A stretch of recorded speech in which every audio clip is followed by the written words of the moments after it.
Izo ndirimbo naririmbye zose ni kubera ndazikunda mukomera amasharazi n'ibyo bose. Mumeze neza? Abantu bose mwaje kudushigikira mukoma amashyi mukomera amashyi menshi. Gira mugenzi wawe uti be face on the floor araberewe sana. Abemeranya ko mberewe indumanyishe numve. Uyu bamwita romantic boy, romantic stylish. Amashyi menshi ku muntu yanyambitse zino mpuze.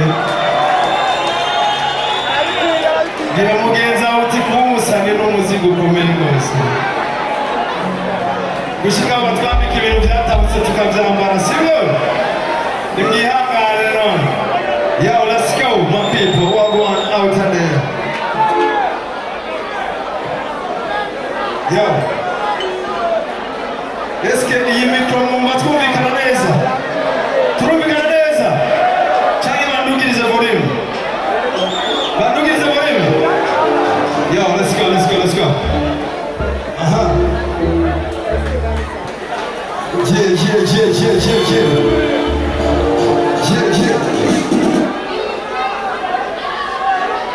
Yeah.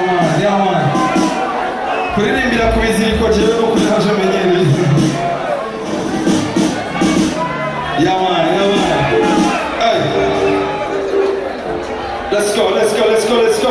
Twagiye tureka kubanyoteza sivyo? Amashyi menshi kuri ibyo bose baciye ngaho imbere yanjye sibyo? Amashyi menshi kuri Double J, amashyi menshi kuri Kiriku, amashyi menshi kuri D1, amashyi menshi kandi kuri Mwana Wanda aka Mokenzi, amashyi menshi kandi kuri We Love Music, kinonyesha numve, amashyi menshi kandi kuri